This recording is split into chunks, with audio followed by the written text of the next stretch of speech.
Buenas noches de sábado, bienvenidos a Más Perdió en Cuba, dispuestos a informarles, a entretenerles y a consolidar opinión sobre temas serios. El de esta noche es uno de los temas más serios que hay. Hablaremos de la deshumanización en el mundo de la sanidad. Tanto hospitales como consultorios, como urgencias, va a valer todo. ¿Qué nos está pasando? Seguro que se han hecho una pregunta, es una pregunta de sentido común.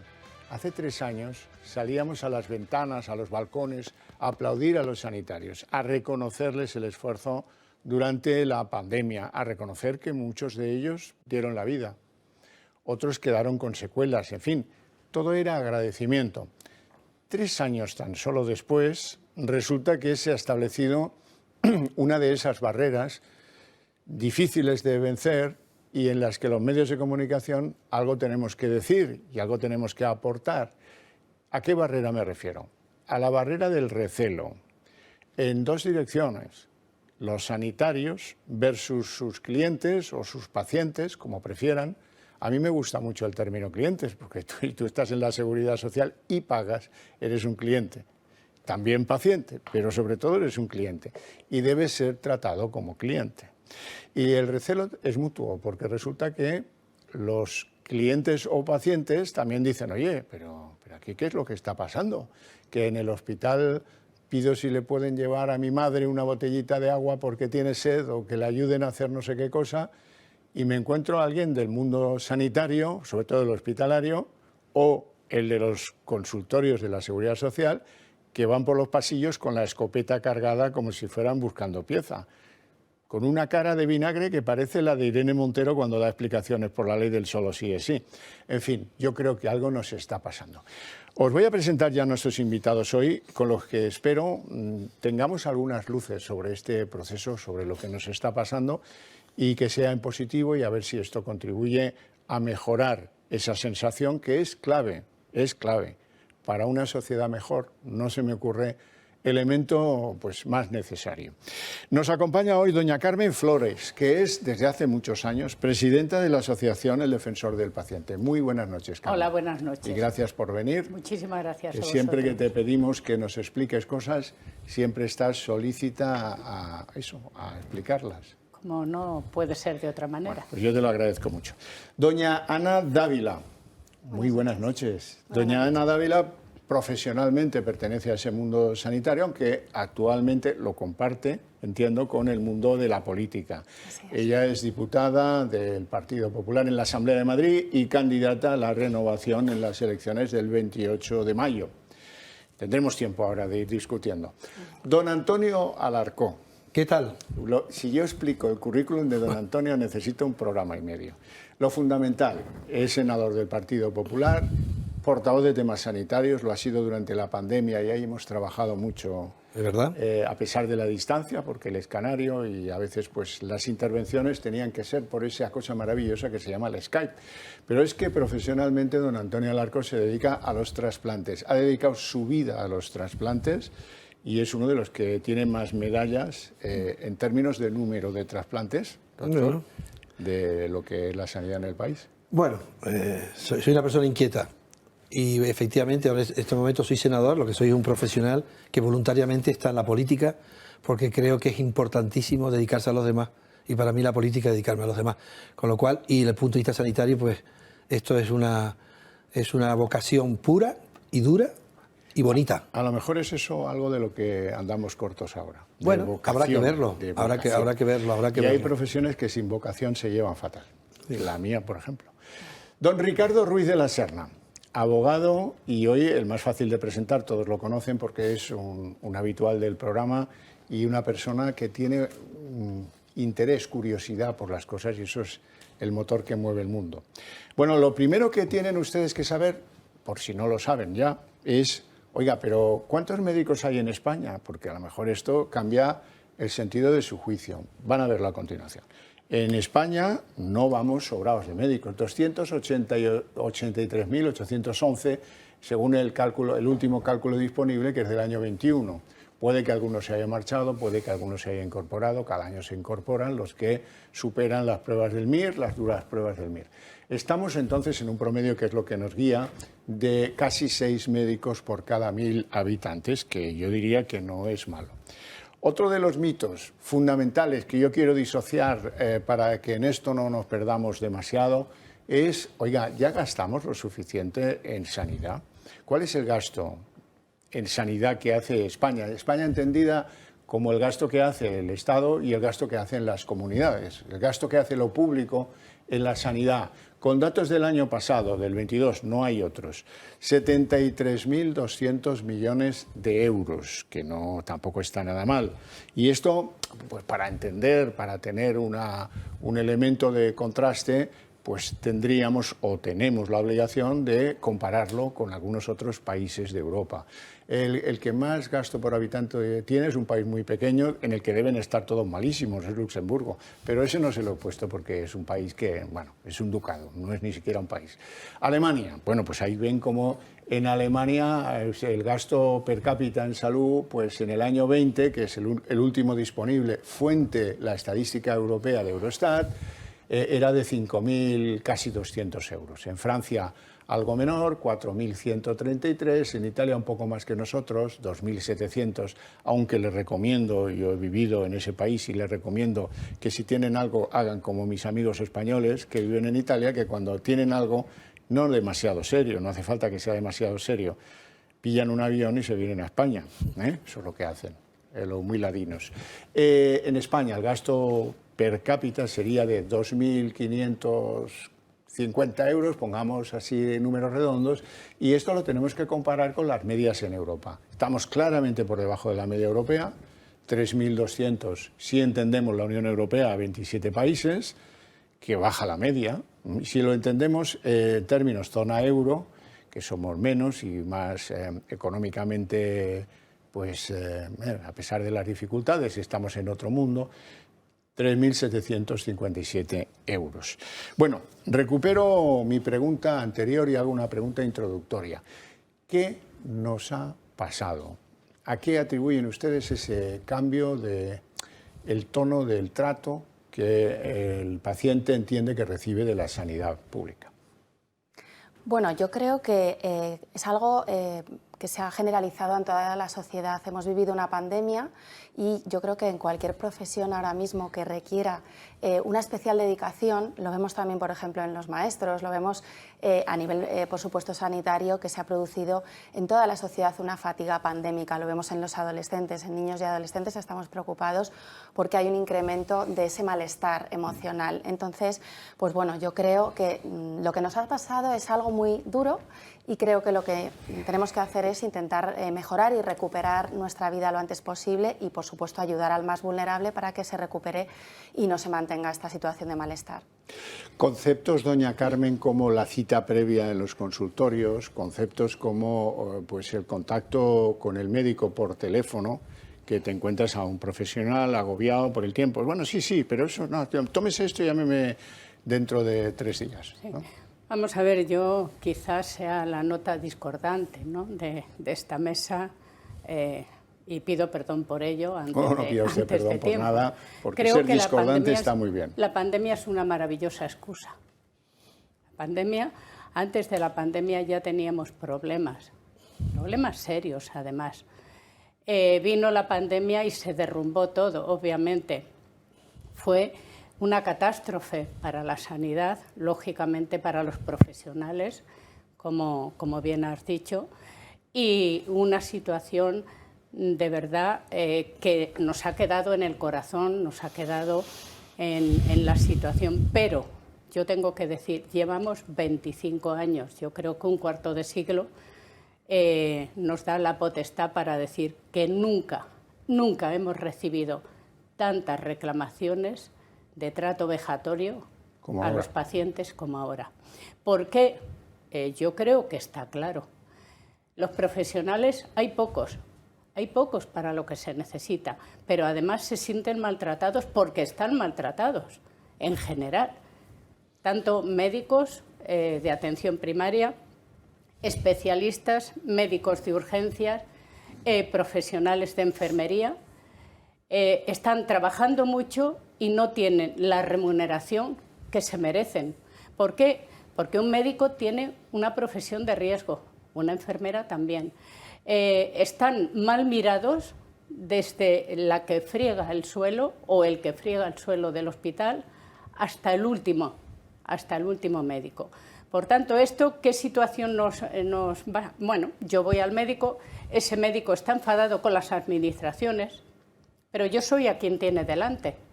Entonces, cualquier cosa que le voy a reivindicar, ya se pone un escudo y ya Escopeta. me maltrata. Me maltrata Ya. entre comillas, entre comillas. Ya, pero... ¿Qué le pasa a los pacientes? A los pacientes les pasa lo mismo. Es decir, han sentido que sus derechos se han visto vulnerados y que el que tiene enfrente es el culpable. El médico a lo mejor no es el culpable, es el que le dicen tienes que hacer esto, darle el alta, porque sí, a este paciente, esté como esté, y cumple órdenes. Bueno, pues al que se le reclama es a ese médico y se le reclama en algunas ocasiones, y desde luego esto es absolutamente reprochable, de malos modos. Por tanto, nosotros ni los malos tratos de los unos ni de los otros creemos que son inaceptables, inasumibles y además hay que solventarlo.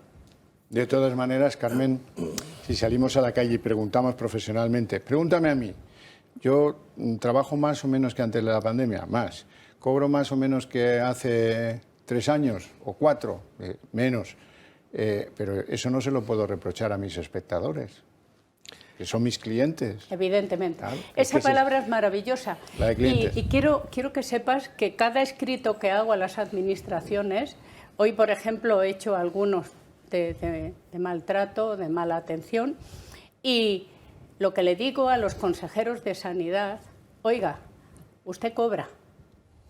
Ese dinero que cobra, lo cobra de todos. Claro. Usted tiene una obligación inexcusable y es proteger a los pacientes. Por tanto, lógicamente, si no cumple usted con su deber, o se va a casa o evidentemente cumple con sus obligaciones que son para las que se le ha puesto, proteger a los pacientes. Don Ricardo, ¿qué nos está pasando? Yo estoy completamente de acuerdo con todo lo que ha dicho. Muchísimas gracias. Así que sola no va a estar. Gracias. Pero yo quería ampliar un poco el debate, Xavi. Perfecto.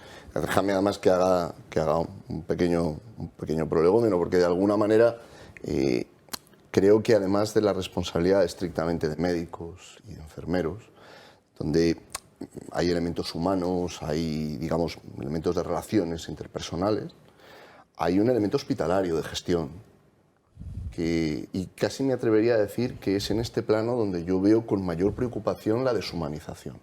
Y creo que la palabra no es exagerada. Pongo algunos ejemplos. Hay una generación de médicos que están en lo mejor de su carrera profesional a los que se está abocando a la jubilación. En lo mejor de su carrera profesional. En el momento en el que están, como dice Antonio Alargo con una enorme inteligencia, cuando cada día operan mejor. Cuando están en una situación mejor, se los está abocando a la jubilación. Creo que hay otro elemento. So pretexto de una aparente, y digo aparente porque después, claro, aquí están las encuestas, ¿no? Y las encuestas de satisfacción al cliente, que hay que ver en primer lugar quiénes las rellenan. Habitualmente la encuesta de satisfacción al cliente representa a aquellos que desean rellenar la encuesta. O bien porque están extremadamente enfadados, o bien porque están extremadamente contentos, porque satisfechos por el servicio. Pero hay una gama de experiencias intermedias, ¿no? Creo que en esta idea de potenciar la satisfacción del paciente, que es importante, se privilegian aspectos organizativos por encima de aspectos humanos. Mira, yo tengo aquí una carta, por ejemplo, si me permites te la leo. Por favor, obviamente la leo con permiso de la persona que la remitió, que cuenta una de estas, digamos, microdeshumanizaciones, si me permites el palabra. Mira, esta es una persona que dice, le escribe a la dirección, o sea, al responsable de atención al paciente del hospital, y dice, estimados señores, se refiere a un familiar que tiene cita hoy a las 10 para una prueba médica. Necesita silla de ruedas para sus desplazamientos dentro del hospital. Este correo se envía a las 10:35. Y dice esta persona, llevo desde las 9:50 esperando que me presten una, la del hospital. Me ha dicho la persona que trabaja en información que la gente no las devuelve. Nadie las recoge ni constata la necesidad de su uso ni prioriza nada. Es decir, cuando llega una persona que necesita una silla de ruedas, debe cruzar los dedos y confiar en que en la recepción, en ese momento, va a haber sillas o va a haber alguien que pueda ir y traerlas. ¿Esto quiere decir que es una mala praxis, una mala práctica por parte de los profesionales? No. Esto quiere decir que hay algo en la organización que, sobre pretexto de la gestión, de la eficiencia, de la optimización, en general de la introducción de las técnicas del sector privado en el sector público, nos está dejando los pelos de la humanización en la gatera. Porque al final, este tipo de cosas también son relevantes. Esta persona probablemente tuvo que pasar 35 minutos de pie, apoyada en un bastón, hasta que alguien pudo traerle una silla de ruedas, porque, según le dijeron, no había nadie en aquel momento que las estuviera recogiendo. Podríamos hablar, por ejemplo, de las llamadas a servicios de atención al paciente, donde se descuelga el teléfono y se cuelga, y no se atiende a la persona. Tengo alguna carta sobre esto también, ¿no? Es decir, creo que hay una parte de la reflexión que ya no viene por el error humano, o por la debilidad, no me gusta la palabra debilidad, por el factor humano. Viene por la forma de organizar los servicios. Y no creo que aquí haya, no digo que haya mala fe, no, digo que sobre pretexto de la eficiencia no podemos soslayar la humanización. Se ha puesto de moda las direcciones y los responsables de humanización de la sanidad, pero me parece que esto es más un síntoma que la solución de un problema. Doctor Alarcón. La verdad que, Javier, yo te agradezco mucho que un sábado por la noche nos dediquemos a hablar de uno de los problemas fundamentales que tienen los españoles. Todos, incluidos los sanitarios, porque somos enfermos también. Yo he tenido 2 veces COVID, me han operado 2 veces, quiero decir, es que se hablan de cosas, se hablan de los políticos como si no se enfermara, se habla de los locutores, no, perdón. Vamos a tenernos todos en la misma, en el mismo sitio, todos somos en ese sentido igual. Creo que la salud es un derecho solamente en el 20% de la población mundial, para que sepamos dónde nos movemos. Tercero, clave. Estamos luchando para que sea un derecho fundamental de la persona, que no está incluido la salud. ¿La tienes o no la tienes? En segundo lugar, este programa no se hubiera hecho hace 5 años. Estoy convencido. ¿Por qué? La sanidad española es una de las mejores sanidades del mundo. No tiene que ver con ninguna ideología, tiene que ver cuando se mide por quien lo mide, que son los que saben. Por cierto, yo hice una tesis doctoral al respecto de cómo estaba, preguntando a los ciudadanos con encuestas validadas. Tercer lugar, o cuarto, la sanidad española, una vez dicho esto, está devastada. Cuando se dice devastada, está devastada. Producto de muchas cosas, no solamente del COVID, pero principalmente del COVID. Pero el problema es no el COVID como nos ha dejado. 180.000 sanitarios contagiados. El número 1 del mundo de fallecidos sanitarios por el COVID. El número 1 del mundo de fallecidos ciudadanos del mundo en relación a 1 millón de habitantes. Luego eso no es COVID, eso es el COVID de todos, pero es mal gestionado. Y me duele decirlo, pero es así. Sin un comité científico que era obligado para empezar a funcionar y que lo reconocen ahora y que aquí se ha dicho varias veces, por lo menos por mí. Decir que no hay comité científico es como decir que ha operado a alguien sin anestesia. ¿Va? Y que duela. Pero también debo decir también yo creo que una cosa. No es un problema económico. No es un problema económico. Es un problema de gestión, en donde la evidencia científica tiene que estar dentro de todas las decisiones que tomemos los políticos con responsabilidad sanitaria y los sanitarios con responsabilidad sanitaria. Yo le hablo en este tono, con toda modestia, lo digo de verdad, después de 45, sigo trabajando, sigo operando, 45 años operando y habiendo operado más de 30 y pico mil enfermos. Has dicho 2 palabras y después, si me lo permite, lo diré. Cliente, clave. La palabra cliente no tiene ninguna vertiente mercantilista, tiene una vertiente de exigencia. Si no me gusta, me voy, aunque sea público.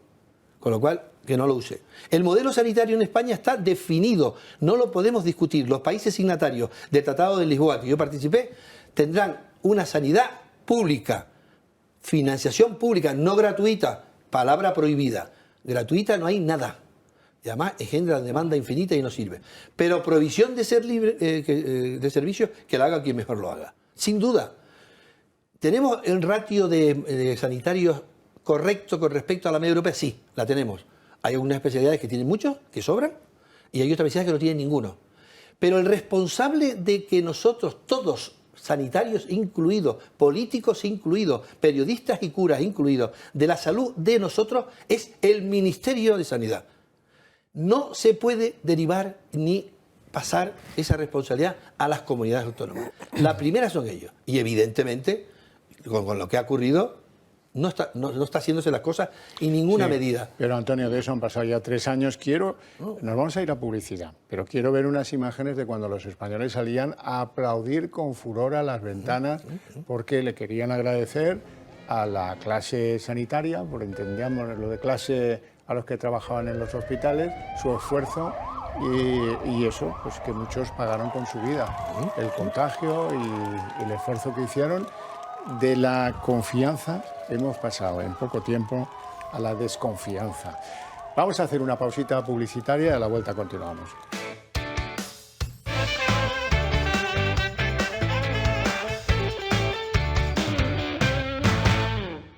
Vamos a hablar un poco más a fondo de todo esto porque algunos creen que es un abuso lo de los protocolos, que es un abuso. Otros se quejan de que a mí me hospitalizaron y conocía todo el servicio de neumología. Cada rato me venía a ver uno distinto, al que le tenía que contar las mismas cosas y que, en fin, ponía una cara distinta a la anterior. Hay hospitales en comunidades autónomas que presumen de tener una sanidad de narices, con perdón. Hay hospitales donde algunas salas del hospital las llaman las salas de la muerte, porque hay mucho muerto. Y eso está pasando ahora, ¿eh? No les estoy hablando de hace 5 años, que entonces eso no se decía. En algunos momentos del año, los propios sanitarios dicen que su hospital está en fase R1. ¿Eso qué significa? Pues que en ese periodo del año, porque es Navidad, porque es Semana Santa, porque es verano, porque es el puente del 2 de mayo, ustedes no vayan, ¿eh? Porque ahí mandan los residentes de primer año. Y los residentes de primer año no son lo mismo que los titulares de los departamentos, ¿eh? Los que llevan experiencia, los que tal, los que cual. En fin, Carmen. Vamos a ver, yo primero quería contestarle, si me lo permite. Encantado, yo. Porque ha dicho 2 cosas que a mí me llaman la atención, ¿no? Somos clientes de la sanidad pública, lógicamente, pagamos. Si no quieres usar la sanidad pública, eres cliente, te vas. No podemos irnos, es que nos cobran igual. Es que cuando llega la hora de pagar la seguridad social, no nos preguntan si queremos pagarla, sino que la tenemos que pagar y además muy a gusto porque es una sanidad para todos. Y esto debe ser un orgullo, pagar la sanidad pública para todos, para el que pueda y el que no pueda. Entonces no nos podemos ir. Nos tenemos que quedar porque no tenemos para pagar una sanidad pública y además un privado. Eso por un lado. Que murieron muchísimos médicos. En el alma los tendremos, sus familiares y todos, ¿no? Porque la forma de morir pues fue tremenda. Pero ¿se acuerda alguien de la cantidad de ancianos que se murieron sin atención en los hospitales? Porque fueron muchísimos. En Madrid, más de 8.000, solo en Madrid. Que murieron en sus casas. A nosotros nos llamaban, mire que no puedo salir, mi padre vive solo y está llamando y le han dicho que no pueden recogerlo para ir. Quiero decir que la pandemia ha hecho muchísimo daño y esto está, pero estamos en el hoy, en el ahora. Hablo de los ancianos. A los ancianos se les está maltratando. No se les manda una prueba porque es muy mayor. Hoy mismo, a una señora, que es una de las reclamaciones que yo he hecho, le han dicho, hombre, tiene 89 años, ¿qué quieres, que sea eterno? Pues oye, es mi padre, yo quiero que viva. O les voy a poner sedación porque este señor o esta señora ya no tiene solución.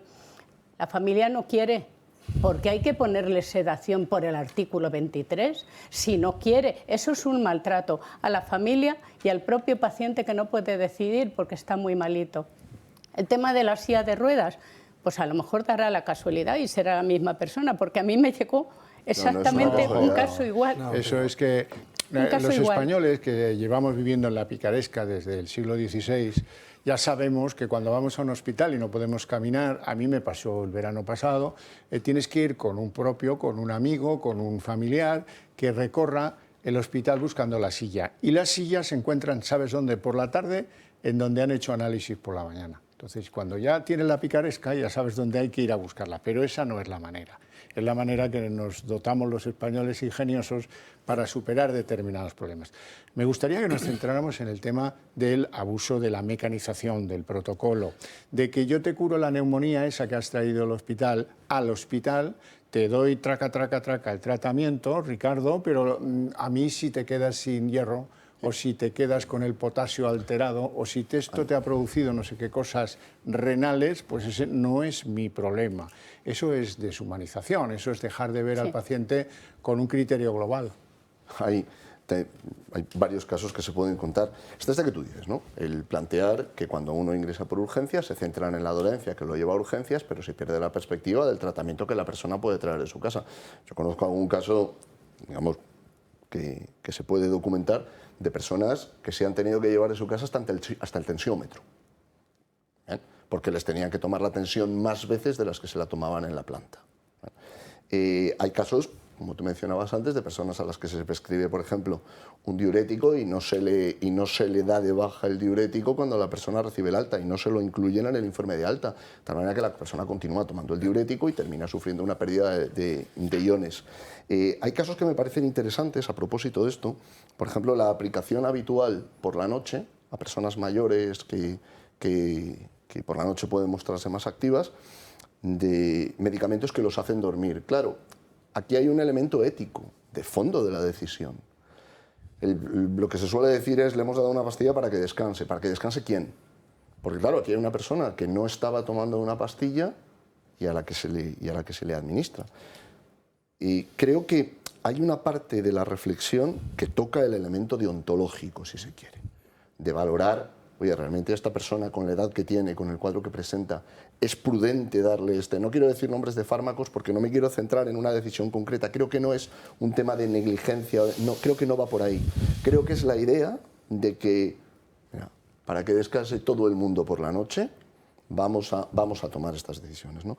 Creo que hay otro elemento que es el de los pañales. Mira, tengo aquí un caso. Una persona se queja de un familiar y dice, desde que subió a la planta, dice, un segundito, desde que subió a la planta han pasado más de 3 horas sin que se le cambiara el pañal que había solicitado. Había estado llamando y durante más de 3 horas había estado esperando que le cambiasen el pañal. Te pongo otro ejemplo. Las personas que van solas al hospital, que no tienen, personas mayores me refiero ahora, personas que no van con un acompañante. Bien. Tengo aquí el caso, por ejemplo, de un caballero al que cuando ingresó le quitaron las gafas y nadie se las volvió a poner. Y ese señor se pasó. También te digo, solo. a veces mejor, ¿eh? Xavier, te tiro. Mira, tú me tiraste una vez un rotulador y yo te tiro este boli. A ti no. Ah, no, es verdad, a Balbás se lo tiraste. Pero eso entonces, bueno, se lo merecía. Entonces tiene un eximente se lo en materia merecía. penal. Déjame que remate esto, Antonio. No, sabes lo que pasa, sí. Claro, cuando nos encontramos con una persona a la que le quitan, una persona mayor, a la que le quitan las gafas, se las dejan en una mesilla a la que no puede acceder y nadie se preocupa de volver a ponérselas, si esa persona está sola, esa persona está en una situación de vulnerabilidad total y nadie entra en esta distinción. Tengo aquí otro caso, por ejemplo, de una persona que se pasó 15 días sin que la levantaran y cuando los familiares se interesaron le dijeron, es que estamos hasta arriba, literalmente.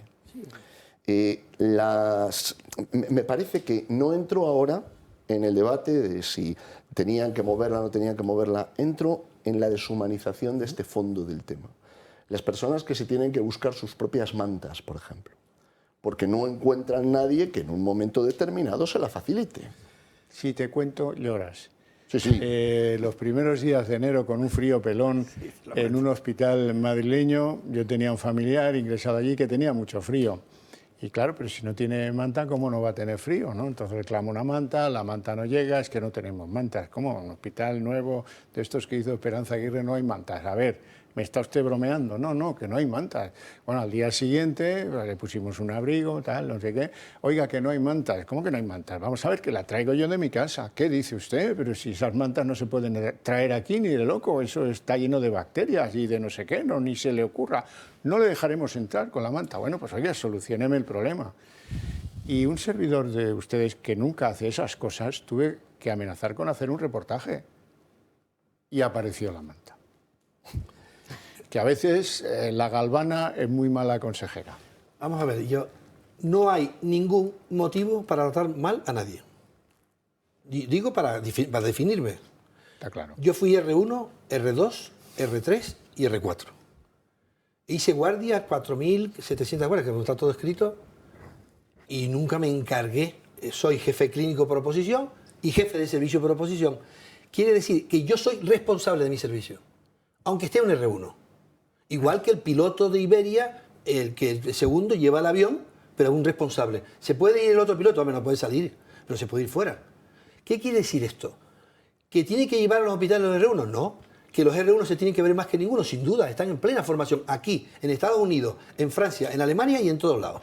Luego, yo creo que hay que dejarlo claro, sin intentar parar ningún defecto, porque esta discusión es para sacar los defectos y solucionarlos. Pero también tenemos que decir que yo nunca me preparo cuando me invitan aquí, que yo podía sacar ahora 100 cartas de felicitaciones a la sanidad, incluido al R1. ¿No? Y sin duda, porque es importante.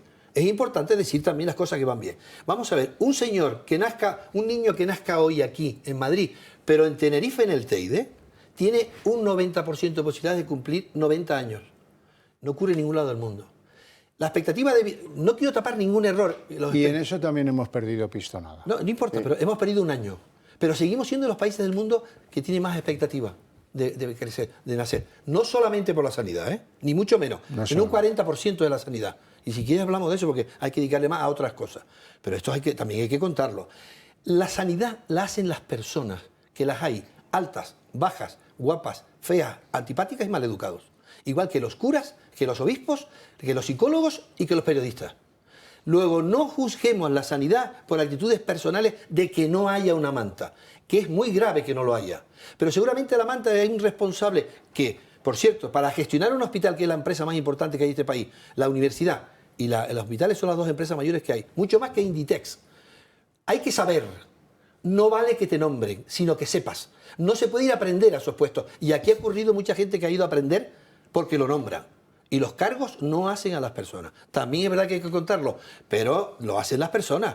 Que falte una manta, sin duda, no tiene que faltar nunca. Pero seguramente hay alguien que no lo puso. No se han comprado mantas. En la pandemia no había de nada. Yo no tenía batas. Yo no tuve batas para operar. Cogí el COVID 2 veces. He tenido suerte. No soy hipertenso ni diabético. ¿Eso es malo? Malísimo. Pero no es la sanidad. Es la gestión de la sanidad. Y es importante. Y la falta de algo fundamental, que es el trato humano. Sí. Eso se pierde. Tengo un caso de alguien que me escribió, que lo recuerdo. Puede que no sea exactamente el nombre, pero alguien que entra en un hospital y alguien se confunde con su nombre. Imaginen que se llama Rodrigo y le ponen Gregorio. Y le está llamando Gregorio todo el puñetero departamento de titulares de un hospital, donde no hay ninguno que modifique la ficha y diga, pues si es un error ya lo arreglo, cambio Gregorio por Rodrigo y ya, ¿no?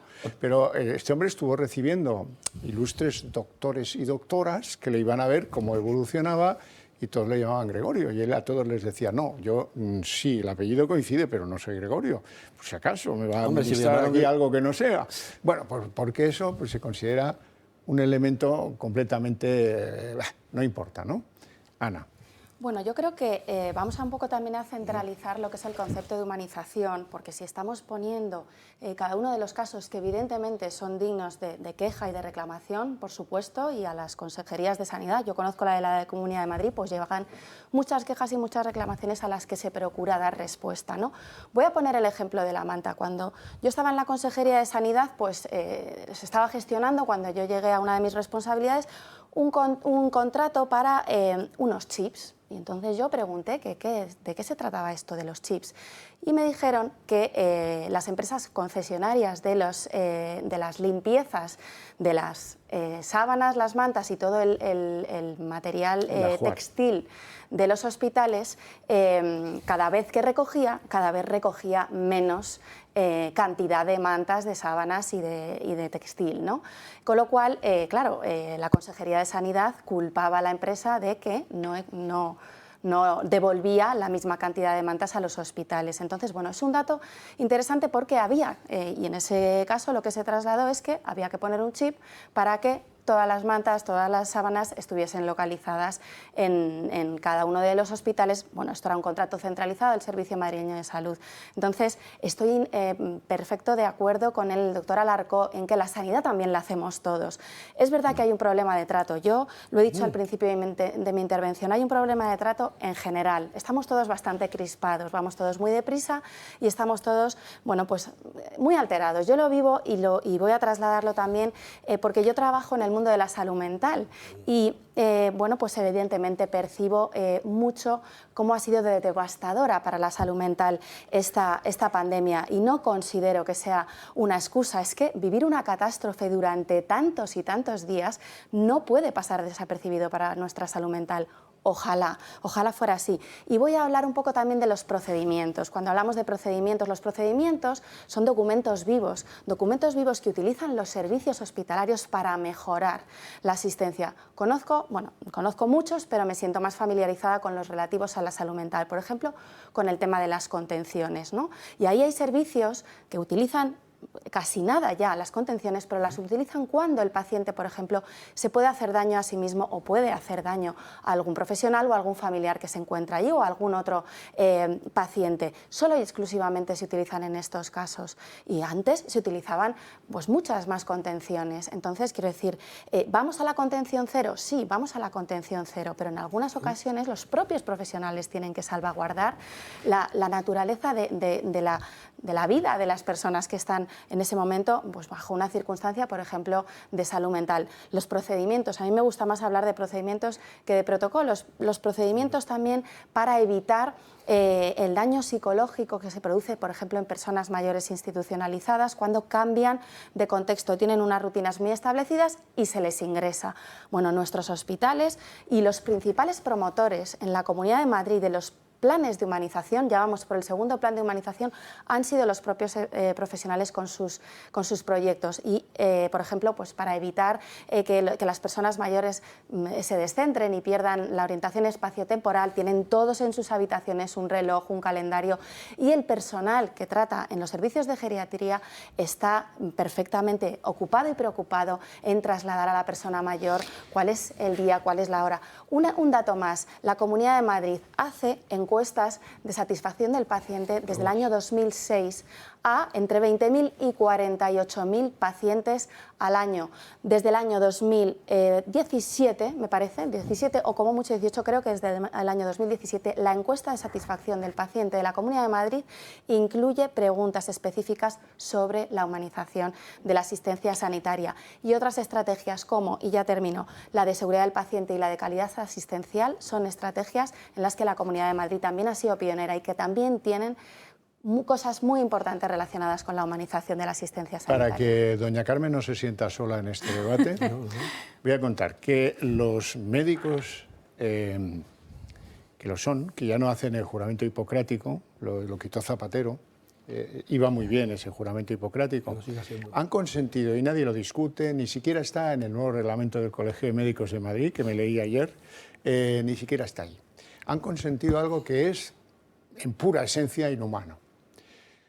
¿Esta persona mayor merece ir a la UBI o no lo merece? ¿Cómo? ¿Me lo está usted contando en serio? Sí, sí. Hay un tribunal que sigue un procedimiento, creo que se llama el triaje. No lo creo, es una broma, se llama el triaje.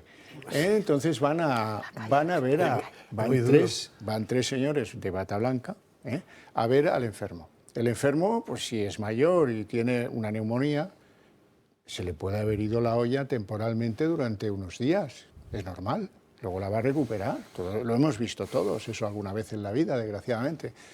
Preguntas del triaje, el único al que yo he asistido. ¿Usted vive solo? Sí, señor. Bueno, vino una mujer a ayudarme y tal, pero sí, vivo solo. ¿Usted compra? Sí, yo salgo a comprar. ¿Qué es capaz de comprar con 5 euros? La persona en cuestión era mi padre. Y tuvimos la suerte, y se curó en la UCI, de que dijo con 5 euros, pues el pan y un periódico. Para más no me da. Bendito sea Jesucristo. Pero es que 20 minutos antes mi padre veía manchas oscuras que subían por las paredes. porque estaba falto de oxígeno. Entonces, humanización con prácticas como el triaje sobre las que nadie escribe en contra, Sí. me parece muy, muy llamativo. Bueno, más ejemplos se nos van a ocurrir, don Ricardo. Mira, ha habido muchos datos. Yo querría dar un dato y plantear una pregunta. Yo tengo aquí un caso de unos señores que reclaman por la cancelación de pruebas de pruebas de oncología que terminan dando en la muerte del paciente. Llevan esperando una respuesta desde septiembre de 2021. Yo querría preguntar si existe el dato, o si está aquí, de cuántas reclamaciones se despachan por silencio administrativo. ¿Cuántas son? En la Comunidad de Madrid Sí. se contesta a todas las reclamaciones. A estos señores no les han contestado. Claro, pero- Llevan desde el... Quiero decir que Es que- esto también es deshumanización. Sin duda. Aquí hay unas Desde personas luego, que han sí. presentado una reclamación. Entonces querría saber si se sabe el dato de cuántas personas que reclaman se quedan esperando que la administración les responda. Ya sé que jurídicamente se puede reclamar por silencio administrativo, pero no voy ahora al detalle técnico. Voy al ciudadano. Yo sí tengo cierta reticencia a la hora de hablar del cliente, porque un ciudadano es más que un cliente.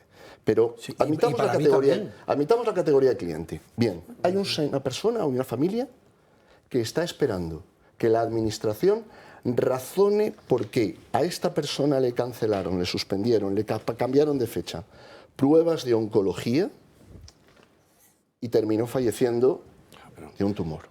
Bueno, es decir, ¿Hay alguna, creo yo que quiero hacer hay- un inciso creo que porque hay- esto, ahí sí que- evidente, esto ahí no es sí una que intervengo cuando reclamación, hablo de- Un segundo, no es una segundo. reclamación, es un procedimiento completamente diferente al que puede acudir este ciudadano. Estoy de acuerdo en que Una el reclamación ciudadano, es una reclamación vale más que un administrativa. cliente, es una reclamación administrativa, pero la contestación evidentemente puede haberse emitido y a lo mejor no haber llegado, no lo sé, lo desconozco, pero lo que hay que hacer ahí desde luego es otro tipo de reclamación, no una reclamación solo de respuesta, sino una reclamación por daños. Si es lo que han hecho. Entonces, y es lo que no les eso han se contestado. contesta Entonces, por eso- siempre. Eso se pero estos contesta señores no les siempre. han contestado. Eso, Eh, pues algún error ha podido haber, pero es vamos, ¿cuántos errores puede extrañísimo. haber así?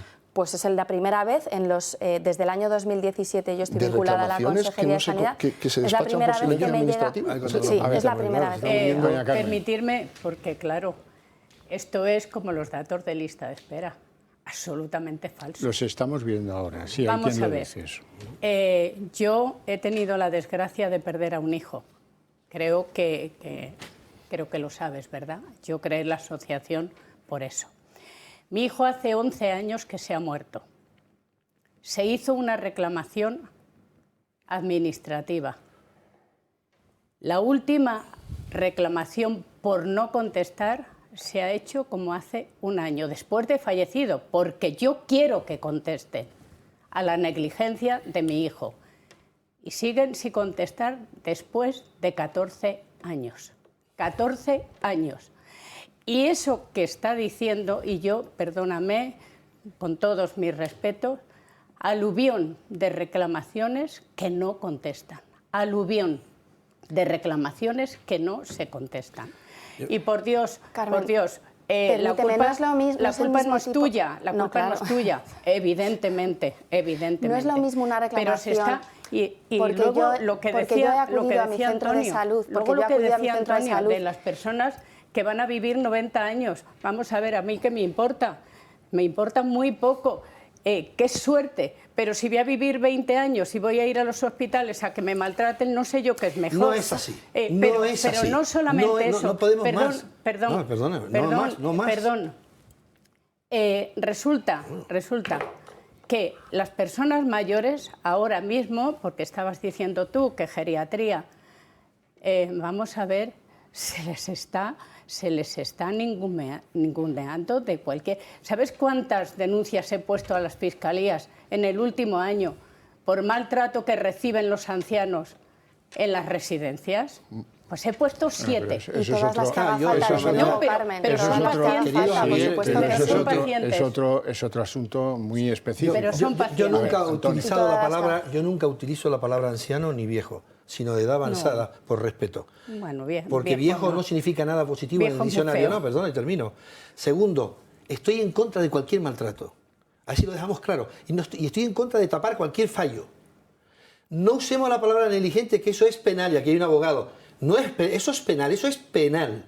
Digan supuestamente negligente, porque estamos hablando de también del otro lado. Presunta negligencia. Sin duda, no, presunta negligencia, es que negligencia es penal de aquí. Y después, Ricardo, que yo te tengo mucho cariño, además lo sabes, y respeto profesional, tú, que sé que además eres un hombre ético porque he hablado mucho contigo, relacionar una reclamación que no atendieron en muerte es injusto.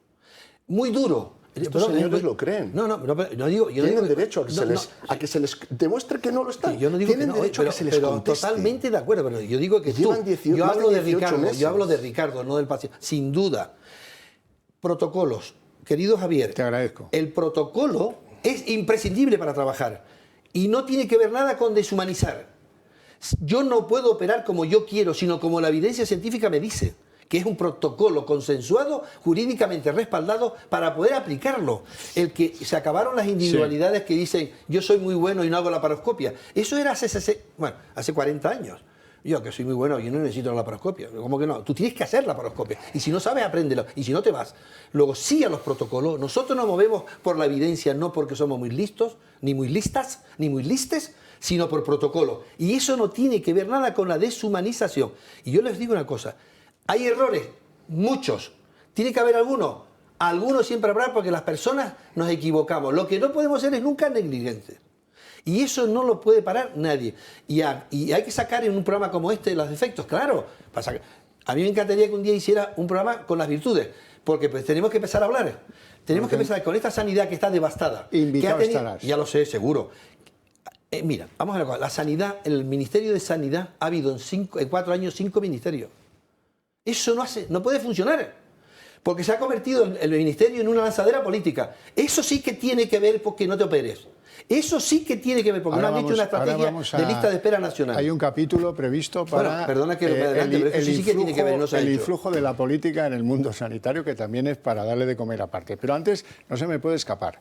Tengo un informe que ha hecho una consultoría para el organismo que decide en la sanidad catalana. Estos que ponen que en las pruebas del MIR tienes que acreditar un conocimiento de la lengua X, ¿no? Bueno, para algunas cosas son gente seria y le han pedido a una consultora internacional que averigüe cosas. Hay muchas que seguramente vosotros le sacaréis el jugo a esa especie de trabajo, muestreo, encuesta, análisis de casos, etc. Y yo hay uno que se me ha quedado clavado en el corazón. Dice, ¿cuál es la causa de accidentes en los hospitales de ese lugar? Supongo que pasará lo mismo en Castilla y León o en Madrid. Dice, la principal causa de accidentes de los pacientes es que se caen en la habitación cuando van al baño. ¿Saben por qué pasa eso? O no hace falta que lo cuente, ¿verdad?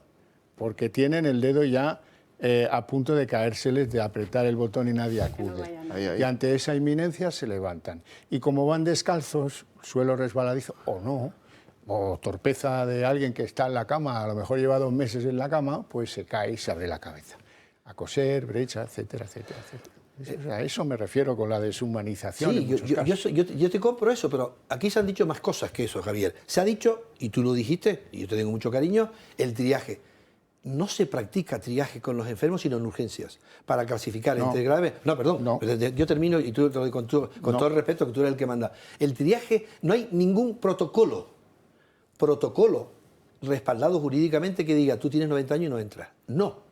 Hay muchas más razonamientos. Y no porque tenga 90 años, sino porque es hipertenso, diabético, trasplantado, inmunodeprimido, y además, y no tiene ninguna capacidad de recuperación. Ahora bien, paliativos. No hay ley de paliativos en España y sí de eutanasia. Eso es una aberración médica. Ley de eutanasia sin ley de paliativos. De acuerdo, totalmente. Eso es una vergüenza. ¿De qué nos estamos quejando? No hay, los cuidados paliativos en España son modélicos y tendría que estar en la cartera de servicio universal. Y no lo hay. Se mueren 98.000 españoles al año susceptibles de tener ese tipo de terapéutica y no la hay. Y no se ha hecho. No se ha aprobado la ley. No se ha aprobado la ley de paliativas que está escrita, y lo sé muy bien, hace muchos años. No se ha hecho una estrategia nacional de recuperación psicológica. No se ha hecho y se ha aprobado en la Cámara Alta. ¿Por qué no se ha hecho una estrategia nacional de reconstrucción psicológica? Por eso nos enfadamos todos. Porque todo... Yo no estoy enfadado, lo digo yo estoy, yo estoy encantado. No estoy encantado. Yo soy un hombre... Yo es que tengo mucha pasión y el día que no tenga pasión no vengo. No tiene sentido que no se haya hecho esa estrategia porque todos estamos enfadados. No solamente en sanidad. Como ciudadanos, en la calle, en los autobuses, en los aviones, en los aeropuertos, en la prensa, enfadados. Entonces eso crea más reclamaciones y se deshumaniza, sin duda. Pero ¿cómo es posible que no haya cuidados paliativos como especialidad reconocida, dicho y estudiado? No se hace. Y si se aprueba rápido la ley de eutanasia, que es una aberración, es un derecho. Es un derecho porque legítimamente se aprobó, pero no tiene que ver nada con lo que hay que hacer científicamente. Lo que pasa es que, perdóname, pero yo cuando alguien me llama y me pregunta y me dice cómo está su familiar, que lo mandan a casa en la situación que está, le digo que pida que lo manden a paliativos y las comunidades autónomas tienen servicios de paliativos todas, a domicilio, en hospitales concertados.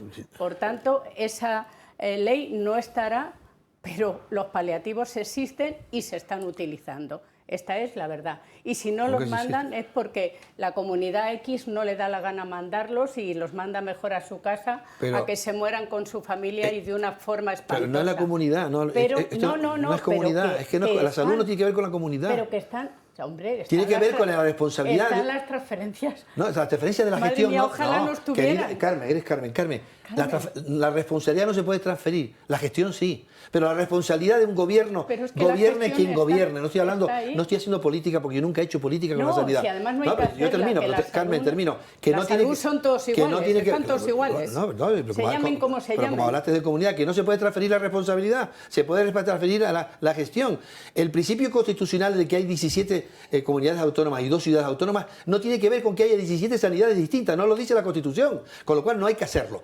Y los cuidados operativos tienen que estar en la cartera de Servicio Nacional.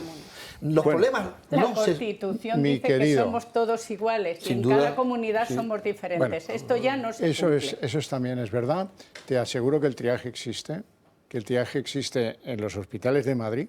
No para eso. Y en los últimos tiempos. Y que las preguntas son tan capciosas que parece que lo que pretenden es averiguar si esa persona merece o no ser curada.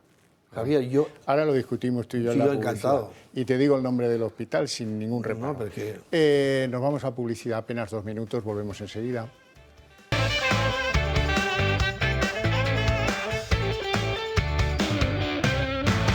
Estamos aquí de vuelta. Ana, tú querías intervenir.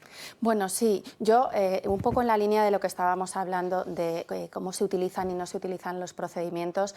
Evidentemente hay cuestiones que dependen de los servicios porque bueno, pues hay servicios que son más pioneros en determinadas prácticas y es ahí donde nos tenemos que fijar en la evidencia científica y en el número de casos que utiliza cada servicio en hacer pues, determinada práctica, como por ejemplo los trasplantes. Uno no se va a trasplantar a un hospital donde nunca han trasplantado nada, ¿no? Quiero decir, hay que ir a la experiencia, a la evidencia científica y luego, evidentemente, de la mano de los profesionales. Con respecto a determinadas cuestiones que también, bueno, pues hay que tratar en su justa medida, ¿no? No es lo mismo que yo vaya a mi centro de salud y me ha pasado y, bueno, pues que no me traten bien, que yo sienta que el trato que me han dado no es el adecuado y que yo ponga con todo mi derecho, y de hecho hay que hacerlo, mi reclamación porque quiero que mi sistema de salud mejore y un sistema nacional de salud pues corre a cargo también del Ministerio el adoptar prácticas conjuntas y seguras también, ¿no? Y hay estrategias conjuntas, pero desconocemos por qué, después de 5 ministros, como decía el doctor Alarco, no sabemos dónde han quedado o en qué cajón o bajo qué mesa o en qué papelera han quedado determinadas estrategias. Pero a lo que iba es que no es lo mismo una reclamación por un hecho como el de un centro de salud, que te puedes sentir muy mal, a que se produzca una negligencia, que eso va por otra vía y eso es que no es incontestable. Es que la Administración tiene la obligación de poner una serie de recursos a disposición y sobre todo cuando hay un tema penal de por medio a disposición de los juzgados o a disposición del paciente o de sus familiares, que es el que ha realizado ha iniciado ese proceso de reclamación por daños, de reclamación de cantidad, que evidentemente bueno, pues lo primero que se hace es probar que existe ese daño a través de una inspección. Se piden todos los informes al servicio a los profesionales que han intervenido y después se cuantifica en base pues a unos baremos establecidos a nivel nacional y se puede acordar con el paciente pues también cuál es la reclamación que puede obtener. Reclamación generalmente de cantidad cuando ha sufrido un daño, pero otra cosa es que pongamos primero el caso como generalidad, porque evidentemente creo que ningún profesional del ámbito sanitario queremos ni deseamos cometer ningún error, pero es verdad que una cosa es un error y otra cosa es una mala praxis o cometer un error a sabiendas de que estoy cometiendo un error. Entonces, que sepamos los profesionales toman decisiones clínicas sobre sus pacientes teniendo en cuenta toda la generalidad, todo lo que rodea al paciente. No es lo mismo tratar a un paciente que vive en situación de soledad y que es extremadamente frágil que tratar a un joven de 20 años que tiene 4 hermanos de 25 o 28, sus padres de 48 y 50 y que pueden hacerse cargo de determinadas cosas. Es más, hay experiencias que muestran que los padres de bebés prematuros, grandes prematuros, que aportan y se especializan en el cuidado, tienen mucho mejor resultado, no solo para la evolución de ese bebé, eso lo tenemos la experiencia pionera en La Paz, grandes prematuros cuyos padres se educaron con la enfermería, por supuesto, y con la pediatría y la neonatología en el cuidado de sus bebés. Esos bebés tenían una alta mucho más prematura que los bebés que no habían sido asistidos por sus padres y están asistidos por los mejores profesionales, más la connotación emocional que tiene para esos padres el llevarse a su bebé y el que nada les parezca desconocido cuando están en sus casas. Eso también es humanización. Ricardo. Mira, tengo aquí un caso que no es de responsabilidad patrimonial, quería conocer. Escribe un señor a propósito de una persona que está hospitalizada. Dice: esta mañana estuve con ella desde las 9:15 hasta las 11:30 aproximadamente en la habitación. Esperaba poder hablar con alguno de los 2 médicos que al parecer le han sido asignados y que, según me dijo uno de ellos, suelen cursar visita entre las 9:30 y las 10. Mientras he estado con ella, ninguno de los 2 médicos la ha visitado. Según me dijo el personal de planta, me llamarían para informarme como familiar designado. No he tenido ninguna noticia hasta el momento. Esta, por cierto, es una de las quejas dirigidas a un servicio de atención al paciente que nunca ha sido respondida. Todas las que acabo de mencionar hasta ahora, ninguna se ha respondido. Hago hincapié en esto porque tenemos este nivel de la estricta práctica médica, aplicación de protocolos. Yo en esto creo que no es el tema de hoy. Pero luego está la cuestión de la atención, la humanización de los cuidados. Has mencionado las personas y el grado de participación de los familiares. Yo tengo aquí el caso de un hijo al que le llamaron para que fuera a dar de comer a su padre porque no daban abasto. Le llamaron para que el hijo fuera a dar de comer a su padre porque no daban abasto. Creo que esto es un caso interesante de externalización de un cuidado. No entro en las causas, no dudo de que efectivamente no dieran abasto. Lo que creo es que hay una idea que es la de que la participación del familiar, que me parece que puede ser positiva, bien, termina convirtiéndose en una forma de suplir unas carencias que se tienen que suplir de otra manera, no mediante la atención de los familiares. Me parece que tengo aquí alguna otra, pero no quería centrarme en la cuestión de la praxis médica, sino en la cuestión de la humanización de los cuidados. Creo que la misión de los familiares puede ser acompañar, puede estar presentes, pero creo que no es la misión de los familiares suplir una falta de personal que la administración pueda tener. Mil amores lo hacen todos, por cierto. Sí. Por supuesto, y yo creo que no hay casi ningún familiar que no quiera y que no desee proporcionar esos cuidados a su madre, a su padre, a su hijo, a su hermano, por supuesto que sí. Luego hay ¿Pero qué te parece que se les exija? Bueno, pues a ver, no tengo el caso delante ni esas familias delante. Porque no como les han para... contestado. Hombre, bueno, no exigir- sé en qué circunstancias estaban los exigir profesionales. tampoco. A donde Sí, yo voy a ir, en estos señores sí. no sé bajo qué circunstancias están esos profesionales, pero quiero trasladar dos cosas, si me permitís. Una, los profesionales cuando están saturados en la Consejería de Sanidad de la Comunidad de Madrid, insisto, tengo que hablar de la Comunidad de Madrid porque es la que conozco y la conozco bien, en la Consejería de Sanidad de la Comunidad de Madrid tienen herramientas para que desde, por ejemplo, atención primaria, la gerencia asistencial de atención primaria, atención hospitalaria, la Dirección General de Hospitales, Suma 112, también hay una gerencia de Suma 112. Hay herramientas para que el profesional se le ayude a manejar sus agendas y a descargar esa posible sobrecarga de trabajo que tienen. Las hay. Eso por un lado. Y por otro lado, el plan de humanización de asistencia sanitaria. Es verdad que estamos hablando mucho del paciente y nos estamos no olvidando, pero bueno, estamos teniendo menos en cuenta al profesional. El plan de humanización de asistencia sanitaria de la Comunidad de Madrid tiene una de las 10 líneas estratégicas, es específica para el cuidado del profesional, porque es fundamental que el profesional se sienta cuidado. Perdóname, no te puedo contestar porque no sé cuál es esa circunstancia. Yo te contesto, que me parece muy mal. A ver. Y me parece muy mal. Yo te agradezco la sinceridad porque a mí también. Pero claro que ver, no, pero si es que te respondo muy Me mal. parece mal. Ah, ¿eso qué quiere decir? Muy mal. Que eso se ha hecho mal. Se ha hecho mal. ¿Quién ha hecho mal eso? Pues lo ha hecho mal quien le cogió un teléfono y lo llamó.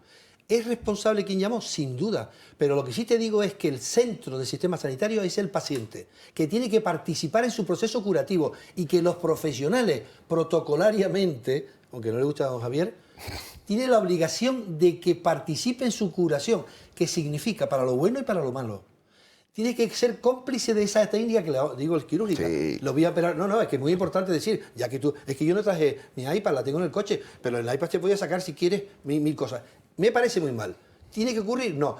Y yo estoy contigo y con Javier, que hace falta humanizar, sin duda. No podemos perder ni un minuto en seguir haciendo técnicas claras de exigencia y de medir, porque hay que medir para poder hablar.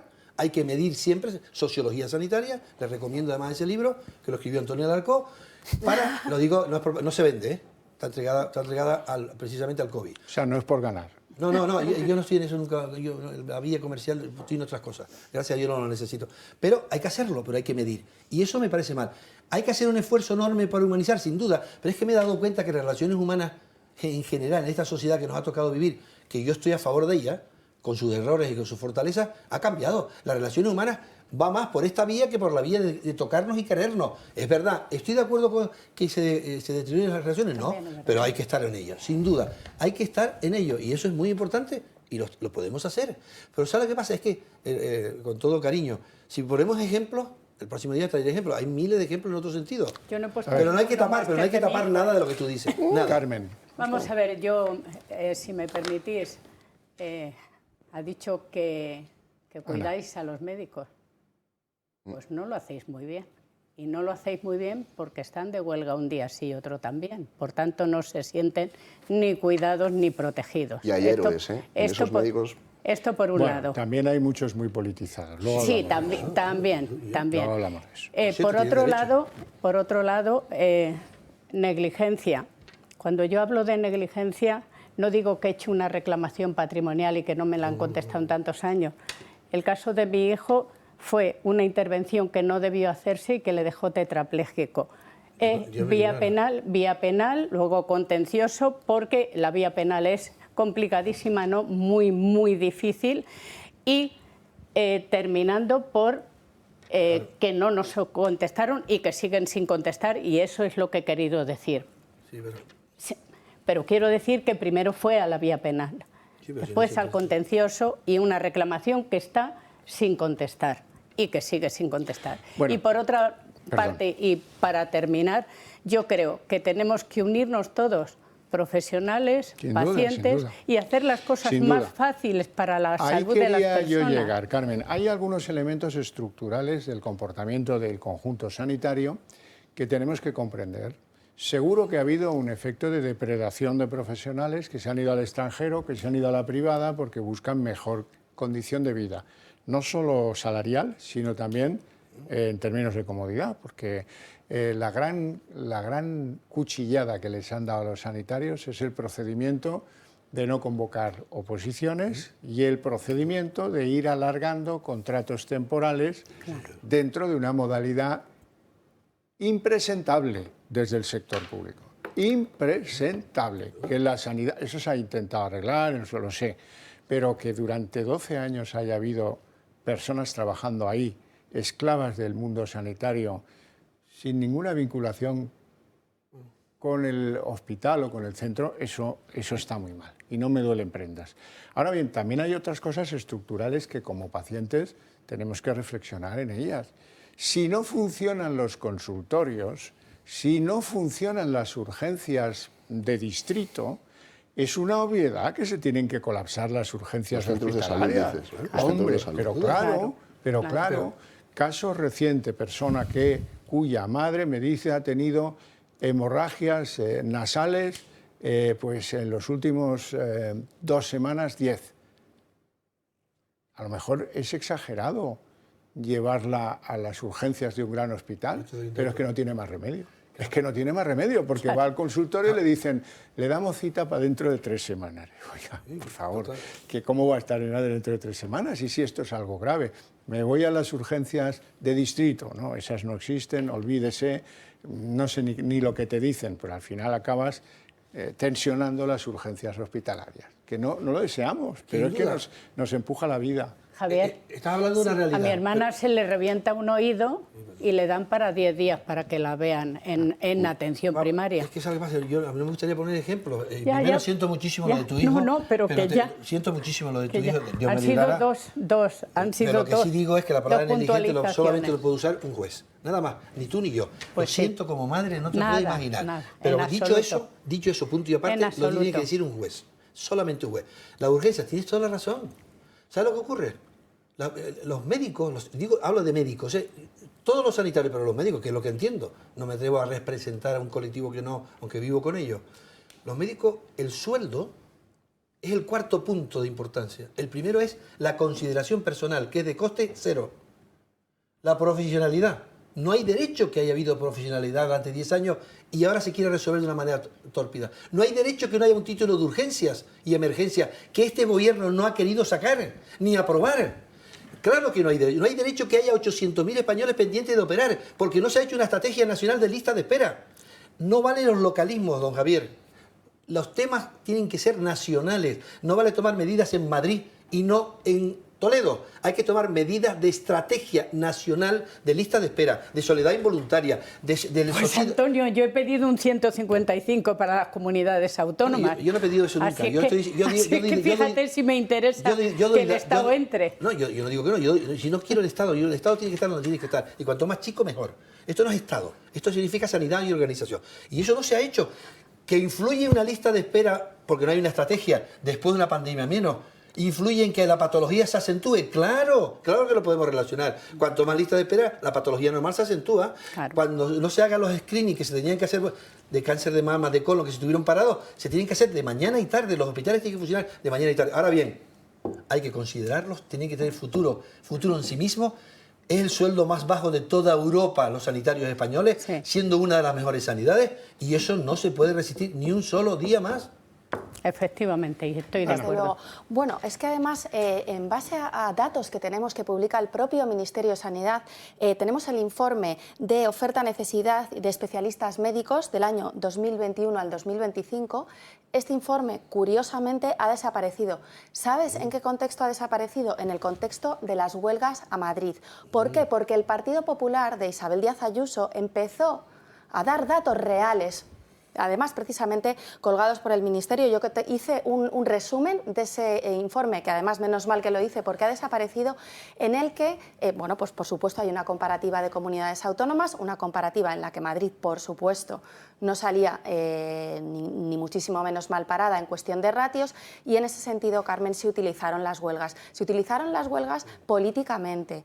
Venían autobuses de otras comunidades autónomas convocados por el Partido Socialista para manifestarse contra Isabel Díaz Ayuso, cuando se había llegado a un primer acuerdo con todos los sindicatos, excepto uno, que fue el que alentó en este caso y el que utilizó de una forma bastante torticera a los profesionales. Y los profesionales, evidentemente, también se desgastan con eso. Yo, una cosa que me he planteado mucho es si los profesionales no se han desgastado con su propio sindicato porque no les estaba defendiendo, porque en las mesas de negociación no estaba defendiendo los intereses de los ciudadanos. Y hemos visto audios y hemos visto declaraciones en las que querían prolongar la huelga. Esto tiene que durar hasta el 28 de mayo. Efectivamente, hasta abril o mayo. Sí. Y bueno, pues cuando queráis hablamos de este informe de oferta-necesidad de especialidades, porque es muy interesante y hay que preguntarle al Ministerio también por qué lo ha quitado de sus publicaciones. Si quieres te doy una pista sobre cómo desaparecen las sábanas de los hospitales.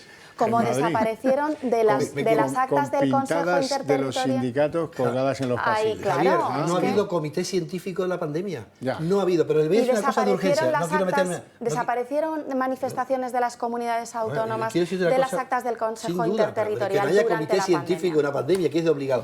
A los temas de urgencia, que creo que es un tema importante que tú tocaste y que viviste alguna vez.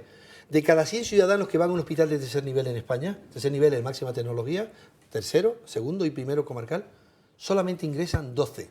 El resto se le atiende, hay cola, pero no ingresa. Quiere decir que si se organiza bien las urgencias, no vale localismo, voy a organizarlo bien aquí. No, en España, con título de urgencia y de emergencia, con profesionales, aunque la demanda es infinita de una urgencia, porque hoy se cae un avión, es infinito, no se puede programar, aunque hay 3 picos al año, se hubiera arreglado mucho más, porque funcionaría en lo que tú has dicho muy seriamente, que es, hay que ir a urgencias de un hospital de ese nivel cuando hay que ir. Claro, el ciudadano no lo sabe, pero es que no funciona la primaria. Pero no por los profesionales, porque no funciona bien. Es verdad que tenemos que hacer, y también estoy de acuerdo, pero es verdad que tenemos que hacer también bastante educación con respecto a cómo utilizamos los recursos. A mí me ha pasado, ¿no? Yo me he dedicado siempre a hablar en el mundo sanitario, pero sí que es verdad, Carmen, es cierto que muchas veces las personas no saben dónde están sus centros de atención. No saben dónde está y no saben que, por ejemplo, en sus centros de atención primaria también les pueden atender de urgencia. Pero si han estado cerradas los centros de atención. Bueno, claro, por supuesto que sí. Pero es que en la inmensa mayoría de los centros de salud hay médicos. Los médicos, los pobres, no hacían más que quejarse. Un momento. Estamos de acuerdo en que hay centros de salud en cuyas urgencias no ha habido médicos y no hay médicos. ¿Estamos de acuerdo en que los hay? No, son centros, para empezar, son centros de atención continuada. ¿Los hay? No son centros de urgencias, no son servicios donde no hay médico que le atiende de urgencia. Atención continuada. La atención continuada es que también hay que tener luego un poco te voy a mandar, el contexto. luego me das un mail y te voy a mandar donde no hay médico. Tienes mi mail, Carmen. El contexto, pero te lo vuelvo a mandar. El contexto hay que también saber manejarlo. Quiero decir, la atención continuada generalmente y en la inmensa mayoría de los casos, la atención continuada la hace la enfermería porque se trata de curas, por ejemplo, o revisión de heridas. Atención continuada, que no es una urgencia. Claro que sí. Pero el tímpano es un de atención continuada. No, pero eso está hablando de un centro de salud. No, pero lo que quiero decir es que hay casos en los cuales uno puede ir con un tímpano roto y que no haya médico al centro de salud. Hay habido casos en los que en un consultorio donde claro, por supuesto, en un consultorio puede haber ir a una playa, hacer una inmersión y no hay médico. En un consultorio de un pueblo de 500 habitantes hay un médico, porque por ratio corresponde que haya un médico por turno y a lo mejor ese médico enferma y no siempre se consigue. Y a esos 500 habitantes que se les se hace una derivación inmediata a un centro de referencia. Inmediata o lo que tarde la ambulancia del servicio contratado. No, el servicio contratado no existe. No hay una contrata pública de ambulancias. Para transporte no urgente. Para transporte no urgente, no. Para transporte urgente es un contrato directo de la Consejería de Sanidad. Vamos a los consultorios. Se me han quedado muchos temas, de los hospitales, por ejemplo. Hospital en Madrid, persona mayor que entra con una...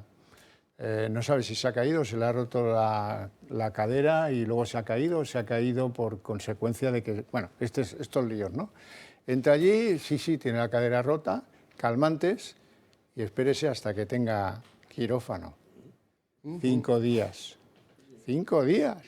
Una persona allí con unos dolores tremendos. 5 días. Inhumano. Sí. Pero bueno, vamos a los consultorios. Me interesa mucho lo que pasa en los consultorios, porque eso produce más malestar que lo que hay en los hospitales, que al fin y al cabo pues reduce el foco a menos usuarios, ¿no? La idea esta de que te atiendan por teléfono, muy mal recibida. Yo no digo que eso no sea el futuro, a lo mejor sí, pero tendrán que ganárselo, tendrán que ganárselo. También depende de cómo te traten por teléfono. Si te hacen muchas preguntas, si se te quieren quitar de encima, si te dedican 30 segundos y te dicen tómese algo que no tal y llámeme dentro de 3 días, pues así no va a avanzar la nueva técnica. Yo no soy un profesional de la medicina ni nadie cualificado para poder decir si eso tiene sentido o no tiene sentido, si despeja o no el problema de concentración que imagino que es lo que pretenden los consultorios. Los consultorios, hombre, la cita previa, que ya vale, ¿no? Señores funcionarios, y miro con el mismo rencor a los de la sanidad que a los que trabajan en el SEPE o a los que trabajan en la seguridad social, en las oficinas. Vamos a ver, que tengas que pedir cita previa por un sistema infernal que te tortura y que no te la da, y que estés pendiente de que te digan está usted jubilado y ya pasa a cobrar lo que le corresponda y que pasen 4 y 5 meses sin que las personas pregunten, ¿esto qué es? Hay un abuso de la cita previa, de eso que llaman cita previa, porque vamos a ver, es otra gilipollez, con permiso, de las damas. Todas las citas son previas, no hay citas a posteriori. Así es que lo de la cita previa es una bobada, que alguien se inventó y parece que, oye, que postín da la cita previa, ¿verdad? Oye, los consultorios ya no pueden ir a cita previa. Bueno, van a caer las mascarillas antes que las citas previas. Pero bueno, ¿pero a dónde hemos llegado? Lo que pasa es que... Yo pedí que pusieran los de las carnicerías. Eso también está. Eso también está en forma de pantalla, pero también la tecnología está al servicio de la sanidad, no al revés. La cita previa es una técnica como otra cualquiera buena si funciona. Igual que yo tengo la cartera, ¿cómo se llama? Mi carnet sanitario de Canarias, que tenía que estar, que tiene que servir, y de hecho sirve universal en toda España, y no se conecta a los sistemas informáticos porque las autonomías, los responsables de la autonomía pusieron sistemas distintos. En el año 23, que estamos hablando de inteligencia artificial, hay que no se conectan. Eso no es la sanidad, esos son los responsables de organizarlo. La cita previa es un sistema magnífico si funciona. Igual que menos Hacienda, que llama siempre te oye. Pero los demás funcionarios, por cierto, los médicos no somos funcionarios, somos trabajadores públicos, pero no funcionarios, ninguno. Si fuéramos funcionarios ganábamos el doble. Pues a fe mía que a alguno lo parece. No importa, bueno, a uno lo pasé, pero Javier, cada uno lo Pues parece. una lanza a favor de la cita telefónica, porque yo utilizo mucho la cita telefónica en el servicio, en la aplicación de citas del Servicio Madrileño de Salud. El paciente puede elegir si quiere una cita telefónica. Por supuesto que hay muchas veces que el paciente necesita ser explorado, pero yo, para que me renueven mi medicación, no necesito que me vuelvan a explorar, ¿no? Entenderás que hay a quien quiera verle la cara al médico. Sí, claro, y quiere tú puedes que se la elegir vean cita a él presencial. o a ella. Tú puedes elegir cita presencial. En los únicos casos en los que sí que los centros de salud han optado por mayoritariamente, o optaron por mayoritariamente cita telefónica, es porque no estaba garantizada la seguridad del paciente cuando había muchos casos de COVID en esa zona. Acuérdense que en Madrid se hizo una estrategia por zonas básicas de salud, y que va además asociada a los centros de salud, y los propios centros de salud establecieron, porque tienen autonomía de gestión, también tienen su director del centro, y establecieron que eso, pues había veces que había que optar como forma prioritaria. Es verdad que esto ya no se da, y es verdad que ahora solo se utiliza la cita telefónica, bueno, pues para algo que no requiera la exploración del paciente. Pero no es un teléfono lo que estamos hablando, que yo te puedo ver. Yo tengo una cátedra de telemedicina que está funcionando perfecto. Claro que yo quiero ver a mis enfermos, pero es que yo estoy operando a distancia. Es que estamos operando el enfermo con el Da Vinci aquí y el cirujano está en Holanda. Sí. ¿Es malo o bueno? Es buenísimo. Que hay que ver en la cara, sin duda. Pero la vida es la vida. Y yo hoy por FaceTime te puedo ver a ti directamente. De hecho, he entrado aquí yo. No es lo mismo porque no te toco, pero te puedes ver. El paciente sabe que es usted, ¿verdad? Sin duda. Vale. Perdón, sin duda. Tocar la mano también a veces ayuda. Es importantísimo, importantísimo. Yo tengo a propósito de esto tres cosas que me parecen interesantes. La primera, yo no sé si forma parte del protocolo, pero sí sería interesante tener el dato en la entrevista clínica, cuántos médicos se presentan. porque en lo que yo he podido presenciar muy a menudo Se el presentan paciente- a que... se presentan en el sentido de que dicen soy soy- el doctor tal y le voy a atender. Segundo, creo que la rotación de los médicos resiente la relación médico-paciente. Llega un momento en el cual, según el momento en el que te citen, rara vez uno tiene una entrevista con el mismo profesional, salvo el médico de cabecera, que quiero aprovechar para mandarle un abrazo al médico de cabecera de mi madre, que es un santo varón. Ahora bien, Como es muchos. claro, ahora bien, creo que hay un elemento que ya no depende de los profesionales, que es del servicio, de cómo están organizadas las cosas. Quiero terminar con un último elemento. Puede haber citas telefónicas, pero creo que hay una parte de la relación médico-paciente que merece una dignidad que desgraciadamente no siempre se da. Hablo de dos casos.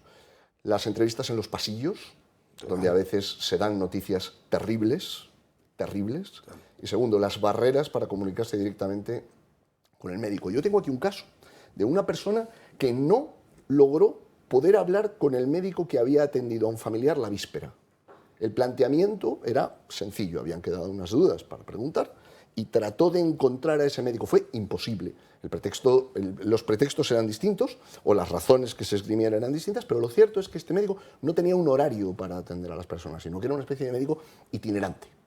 Creo que, insisto en que esto es del servicio, no cuestiono al médico, pero lo que digo es que creo que hay que recuperar algunas viejas costumbres. Tú, Antonio, cuando hablabas, me recordabas en lo mejor a la descripción que existía del Insalud, de ciertos planteamientos nacionales que todavía se dan en Ceuta y en Melilla, que de cierta organización nacional con principios comunes a toda España y con ciertas cosas que a uno le cabían esperar. Yo, fuera de la asistencia de cabecera, reconozco que hay algunos casos en los que lo primero que me cuesta identificar es el horario en el que este médico atiende.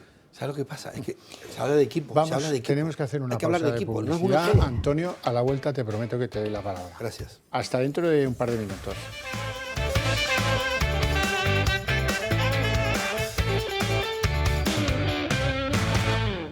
Bueno, a mí me gustaría contarles lo que opina un médico de esos de toda la vida, que ha tenido responsabilidades en hospitales, pero que reivindica su condición de médico de familia y de médico rural por algunas de las virtudes que encuentra que ahora han desaparecido. Es don Antonio Burgueño, que fue director de hospitales en Madrid muchos años, pero que él dice que él es un médico de pueblo. Siempre lo ha dicho, siempre lo recuerda y lo hace con todo el conocimiento de causa.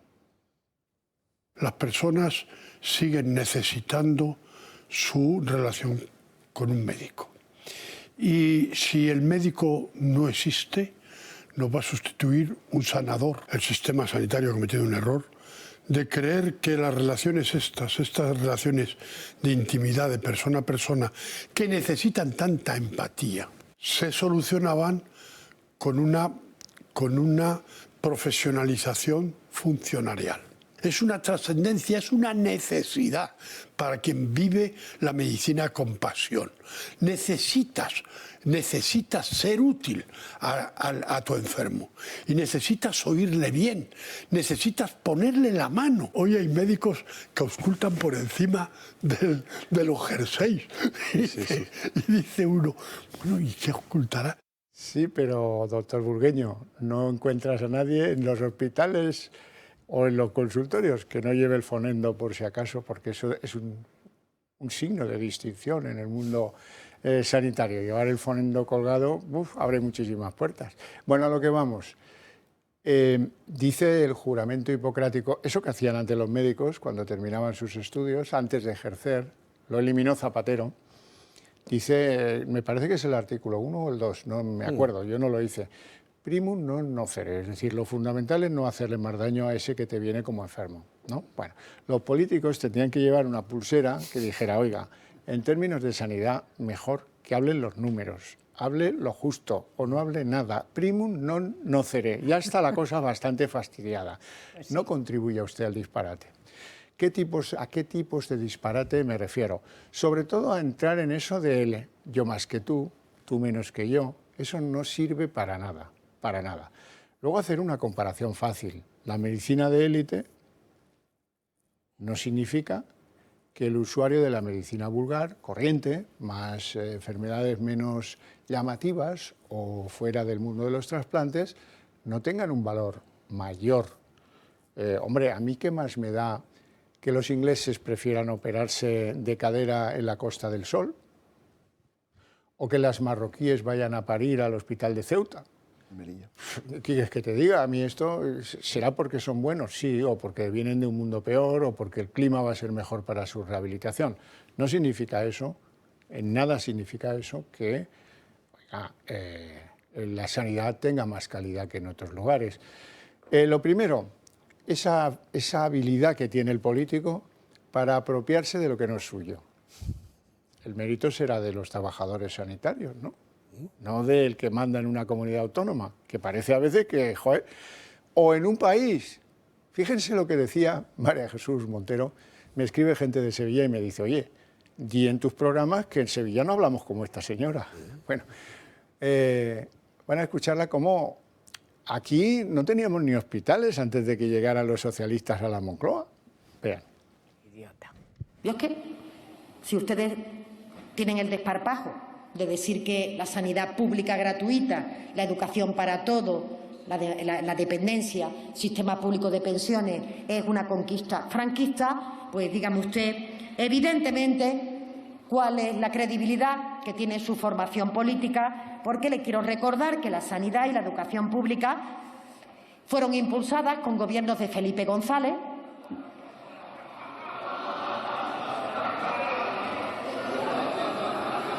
Señorías, pido respeto, por favor. Es que ya directamente no sé si es ignorancia, señoría. No tiene gracia porque como no tiene, esta señora no sé de qué submundo viene, pero si hubiera mirado cuando se hizo el Hospital de La Paz, el del Vallebrón o el de referencia en Sevilla, pues hubiera visto que no mandaba Felipe González, ¿no? Que había un mundo anterior. Sigo porque tengo más cosas. Además de esta barbaridad, que pretende la apropiación de algo que consideramos positivo y un bien mayor, a unas siglas políticas, luego está la cosa esta de los reinos de taifas, de yo soy más que tú, mira qué sanidad tengo, soy la joya de la corona.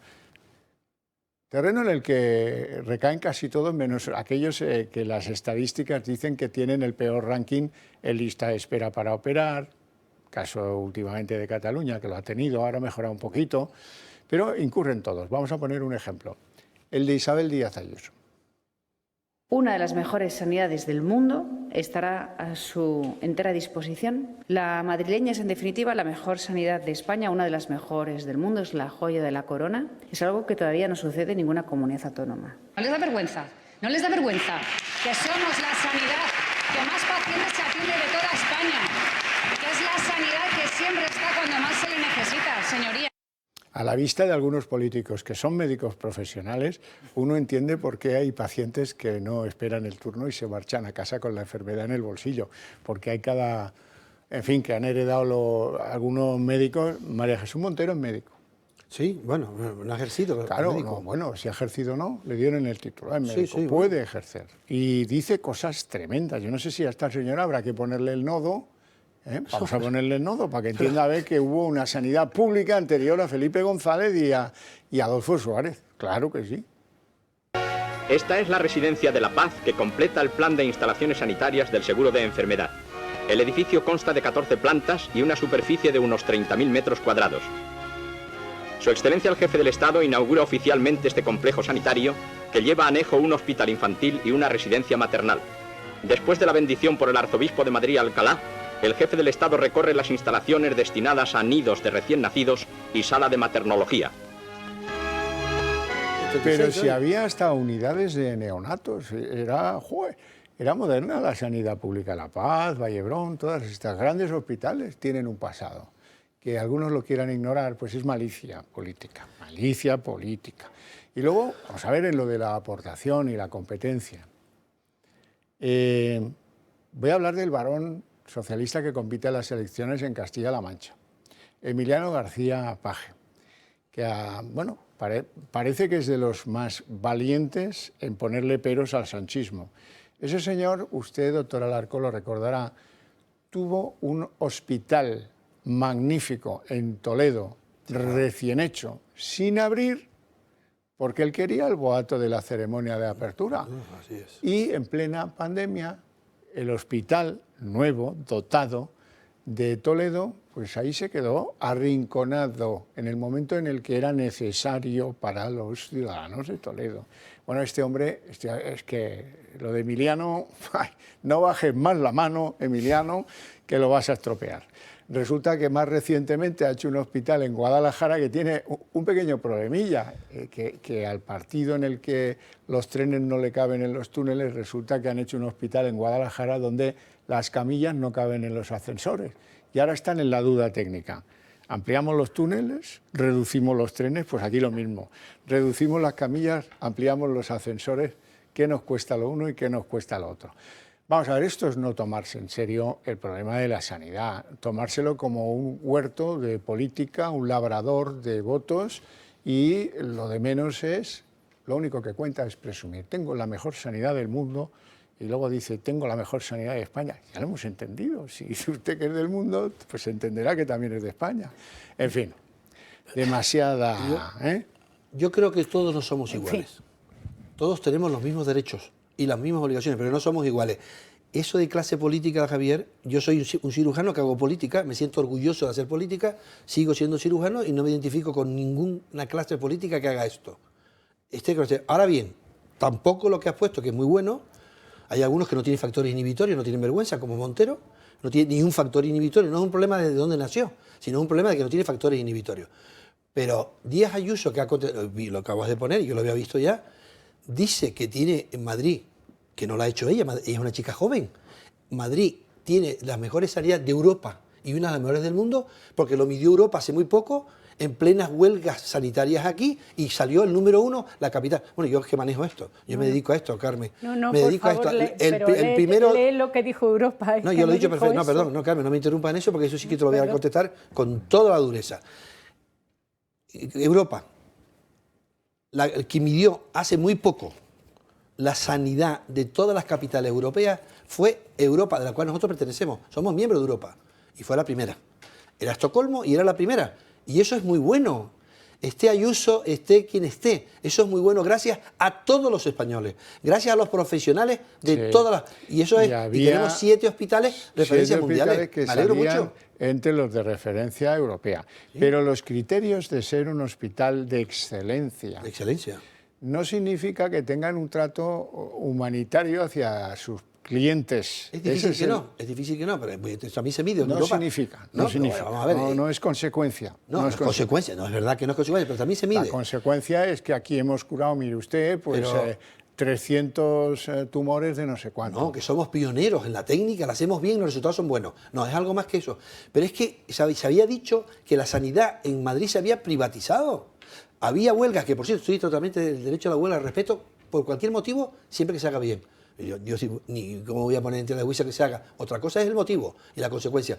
Cuando en plena huelga se decía que se estaba privatizando, es falso. Y que somos los últimos, es falso. Digo Madrid, es falso, es la primera. Diga quien lo diga, quien lo mide, los organismos que se dedican a medirlo, que son organismos técnicos, no ideológicos, que se dedican a medirlo. Y yo me siento profundamente orgulloso que en España, en este orden, en Madrid, mi capital, de mi país, tengan 7 hospitales de referencia mundiales, hechos por españoles, por ciudadanos normales y corrientes profesionales que se forman aquí, que unos son de Sevilla, otros son de Canarias, otros son de Cuba, otros son de lo que sea, y están aquí y lo hacen. Y eso es muy bueno. Es verdad, es verdad. Tiene hasta cierto punto razón. Bueno, pues es importante. Pero se lo digo porque, por ejemplo, la sanidad catalana es la que sale peor en listas de espera. Sin embargo, pues un día le han trasplantado los 2 pulmones a alguien haciéndole un cortecito de 8 centímetros, ¿verdad? Totalmente de acuerdo. Brutal, todo robotizado, brutal, un logro megamundial, salieron en todas las revistas científicas, lo cual no significa que esté mal gestionada el modelo sanitario allí, porque las listas de espera son eternas. Doña Carmen. Vamos a ver, yo primero tengo que decir que Europa salió desdiciendo por las declaraciones que había hecho Ayuso. No he podido buscarlo porque no me da tiempo, pero sí que es verdad que lo puedes mirar porque salió. Desdijo a la señora Ayuso en sus declaraciones. Segundo, desgraciadamente, es que yo vivo en Madrid y como vivo en Madrid sé cómo está la sanidad madrileña. Tenemos los mejores profesionales, tenemos los mejores hospitales, pero hay que gastarse millones de euros para derivar a los pacientes a la privada. ¿Por qué? No, sí. ¿Por qué? No, pero sí es muy fácil. Ahora mismo la privada ya tiene lista de espera. Claro. Ahora mismo la privada está dando para un oftalmólogo una privada que se paga por un señor, por mí. Yo voy a una privada, estoy pagando la privada y estoy pagando la seguridad social. Te voy a contestar. Me pido para el oftalmólogo y me da para 2 meses. ¿Por qué? Porque está colapsado con cantidad de pacientes de la pública. ¿Por qué? Porque no se fomenta el contratar personal médico, personal sanitario. Como no hay suficiente personal y hay hospitales con plantas enteras vacías porque no hay profesionales para atenderlas, evidentemente hay que derivarlos a la sanidad privada. Y además, Madrid es la comunidad autónoma que menos invierte en la sanidad pública.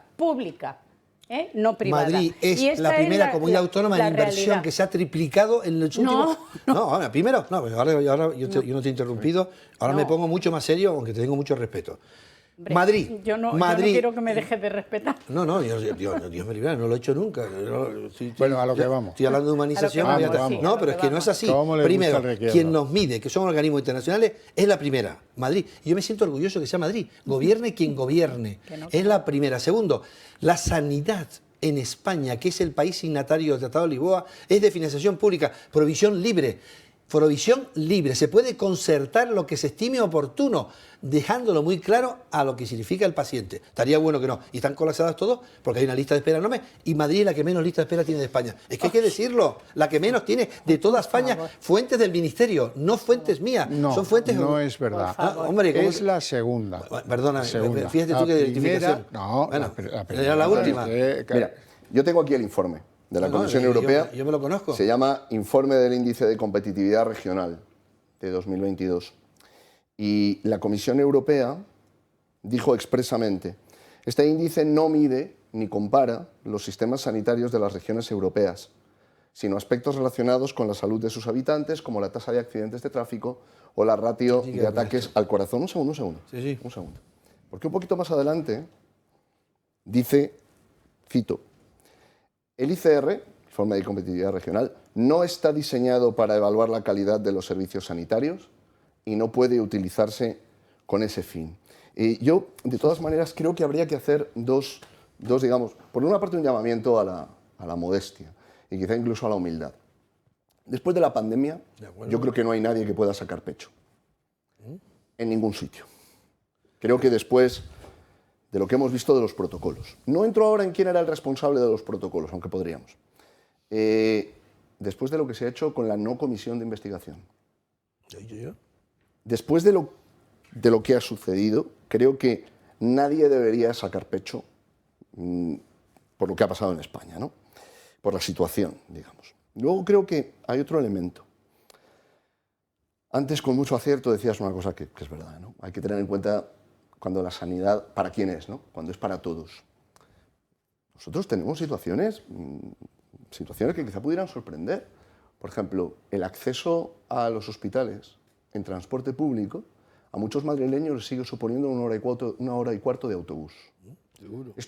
¿A qué me refiero con esto? A que cuando pensamos en la humanización, no nos referimos únicamente al acto médico o a los actos de enfermería, por supuesto, insisto, no me canso de elogiar al médico de cabecera de mi madre, no me canso de esto, y algunos de los médicos que le han salvado la vida, sino que creo que en el servicio, en la gestión, más allá de la atención de los profesionales a título personal, hay elementos que no se tienen en cuenta. Por ejemplo, la proximidad. Claro, se podría decir, no todo el mundo puede tener un hospital a 10 minutos de su casa, no, pero en tenerlo a 10 minutos y en tenerlo a 1 hora y cuarto en transporte público, subrayo el tema del transporte público, porque no todo el mundo puede ir en coche. No todo el mundo puede ir en su propio vehículo. Ni a lo mejor sería bueno. A esto me refiero. Sí, es decir, cuando vemos estas declaraciones, quizá, que no son por supuesto las tuyas, pero cuando vemos declaraciones triunfalistas, ¿no? Cuando vemos creo que cierto pudor, después de lo ocurrido en la pandemia y después de lo que estamos viviendo, creo que nos tendría que mover a cierta templanza, a cierta moderación. Entonces, no lo digo por ti, insisto. No, pero es que yo no. No. Fíjate que, por rematar, estamos hablando del tema de la humanización. Sí. Parte de esa deshumanización viene en soslayar lo que está mal, que objetivamente está mal. No solamente los centros que podíamos, insisto que estoy hablando de casos que creo que todos podemos conocer, centros sin médico de urgencias, por ejemplo. Casos en los que el personal está desbordado por el trabajo, no sé cómo llamarlo, sin que suene un palabra. Desbordado por el trabajo, plantillas claramente. insuficientes. Médicos que van allá más allá del cumplimiento del deber en el número de personas a las que atienden. Creo que es necesaria una reflexión más allá de los triunfalismos. Luego hay una cosa que no son tus palabras, Antonio, esto lo quiero dejar claro. Cuando se trata de detectar los problemas, se suelen reconducir al ámbito nacional. Esto es responsabilidad del ministerio, esto es responsabilidad, no tiene sentido que en una comunidad haya un servicio y en otra comunidad no lo haya.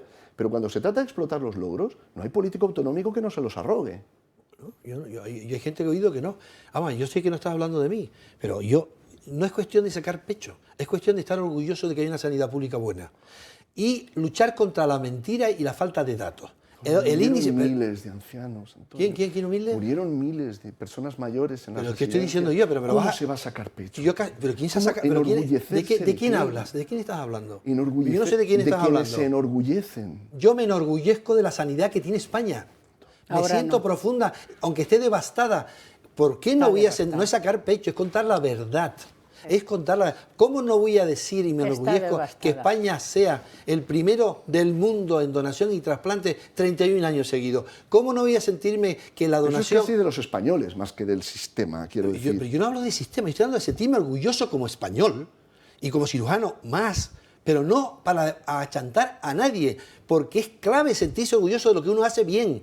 Y además acallar algunas críticas que no se basan en datos. Si somos los primeros del mundo 31 años seguidos en trasplante y donación, porque tenemos la legislación más Sistema progresiva. Nacional de Trasplante. No, y una legislación hecha por un señor, Romeo Casabona, que es modélica en todo el mundo, que ni los americanos pueden, y yo conozco a América, hacerlo. ¿Por qué no lo voy a decir? Eso no es sacar pecho, eso es decir la verdad. Y si somos capaces de eso, que es el factor de cohesión más importante que tiene este país, ¿sabes cuál es el factor de cohesión que más tiene? La N de nación en trasplante, ONT. ¿Por qué no lo voy a contar con esa pasión? No es Sistema Nacional de Sanidad, son sistemas autonómicos. No, perdón. La ONT, no, perdón, es que estás hablando de mi vida, es que estás hablando de mi vida. Yo te quiero mucho, pero me estás hablando de mi vida. También hablamos de nuestras vidas. Yo digo que no, tú hablas de la tuya y yo hablo de la mía. Yo no te estoy matizando la tuya, te estoy contando. Que la ONT es la Organización Nacional de Trasplante. Gracias a que es nacional, tenemos número 1 del mundo, 31 años seguidos. No somos primero del mundo en casi nada, pero sí en esto. Y ahí intervienen miles de personas, cientos de miles anónimas, con una donación, con una ciudadanía pero eso generosa. ¿Tiene reconocimiento de todo el mundo? Yo sé lo que estoy contando, la asociación, la primera que tiene ese reconocimiento. Yo no estoy diciendo que la asociación pero la humanización no tiene nada que ver con eso. Yo si quieres hablo de humanización. Es que ¿quién ha dicho que no? Yo estoy de acuerdo contigo, pero es que tú no estás hablando de humanización, tú estás hablando de sacar pecho a otros. No. Bueno, yo creo que necesitan ustedes un árbitro y a mí me gusta lo del silbato. Sin duda. Así que vamos a ordenar este debate. Atención primaria, ¿Qué podemos hacer? Estamos terminando. ¿Qué podemos hacer para que se produzca un reencuentro, para que no haya recelos cuando el cliente llega al hospital y para que los sanitarios entiendan que si tienen alguna cuita no se la deben reprochar al que acaba de llegar y está con ese ridículo pijama que te deja el culo al aire, porque esa es una sensación de debilidad en la que uno no puede soportar el maltrato. Venga, ¿qué podemos hacer entonces? Estoy contigo, ¿eh? Carmen. Perdón. Vamos a ver, yo creo que es muy importante retomar las contrataciones decentes a los médicos y a los profesionales en todo tipo. Esto ayudaría muchísimo y ayudaría muchísimo porque el trabajador que se siente bien pagado y bien valorado, ese trabajador trabaja con más alegría y con más dedicación a los demás. ¿Y qué dedicación más grande que la que queremos de un médico a nosotros? Por ejemplo, que no se hagan inventos con gaseosa. Los inventos con gaseosa son las atenciones a los pacientes por teléfono. No. Ahí la Ley General de Sanidad dice que el paciente tiene derecho a tener asignado un médico para que le vea, le atienda y la atienda en sus necesidades. Por lo tanto, yo quiero ver a mi médico. Chapó para los médicos de cabecera. Lo que están sufriendo, las menos reclamaciones que hay de médicos son de los médicos de cabecera. Por lo tanto, esto ya quiere decir algo. Están con un cupo excesivo, ahora menos, porque se les ha cortado, pero todavía es mucho. Y están, cada vez que vamos o llamamos por teléfono, no nos cogen el teléfono en el centro de salud, Claro, nos pero sentimos indefensos. en eso último no podemos sorber y soplar al mismo tiempo. No, claro. Si decimos que a los 53 se vayan del sistema porque tienen que jubilar, pues eso es contradictorio a lo que tiene que hacer el sistema, que es ampliar la gente que puede ayudar a encontrar soluciones. Claro. Déjame que añada dos cosas. Estoy totalmente de acuerdo, Carmen. Lo suscribo, todo lo que ha dicho Carmen lo suscribo. Pero añadiría dos cosas. Primero, obligación de responder a todas las reclamaciones. Las de responsabilidad patrimonial y las de quejas por servicios. Es verdad que esa obligación existe, pero en la práctica lo que hace la Administración, todas las que he traído esta noche, todas, sin excepción, están pendientes de respuesta. Una de las que he mencionado lleva más de 18 meses pendiente de respuesta. Creo que la falta de contestación es ya un maltrato, con independencia de que la persona que reclama o de que la persona que se queja pueda tener razón o no. La otra, volver a poner al ser humano en el centro, no solamente al paciente, al consumidor, al cliente, no, al ser humano. Creo que hay una parte de lo que era la atención antiguamente que se ha ido perdiendo. Y a mí me preocupa la desaparición por jubilación de una generación de médicos que no sé qué tal reemplazo. Me refiero ahora a la atención humana, no me refiero a la cualificación. Yo me apunto a la humanización. Yo me dedico al humanismo activo toda mi vida. Y como yo, cientos y miles de profesionales. Humanismo activo, el respeto, cariño y consideración a las personas humanas, que es una redundancia, sea quien sea. Vente a Madrid, Antonio, vente a Madrid. Perdón, no, yo vivo aquí. Yo vivo aquí. Por favor, por cierto, los servicios públicos de Madrid muy buenos, vaya por delante. No, muy buenos, no lo has dicho. Segundo, es claro, contestar a todos, sin duda, contestar a todos, a todas las reclamaciones, estaría bueno que no, estaría bueno que no. Tercero, mejorar la gestión con transparencia, consideración del profesional. Y hay 9.000 médicos que se han ido fuera porque son muy buenos, porque Europa ha descubierto, Europa no, la Europa que no es España, ha descubierto que le sale mucho más rentable llevarse a nuestros médicos porque están muy bien, y a nuestras enfermeras que están bien informadas. Transparencia y los medios de comunicación es imprescindible para que funcione bien la sanidad. Es inviable que funcione bien la sanidad sin la implicación de los medios de comunicación, que se llama periodismo científico y de divulgación, que no tiene que ver nada con la ciencia, sino para contarlo. Y después, no es posible jubilar al talento en un país como el nuestro. Un país que en estos momentos tenemos natalidad negativa, tenemos más mortalidad que nacimiento, -1, en donde le hemos ganado 17 años a la vida, que es el logro social más importante que ha hecho este país, de todas las ideologías, de todas las generaciones, para que la media de una mujer sea 86,3 años de vida, de expectativa, que hay más de medio millón de mujeres que tienen más de 90 años.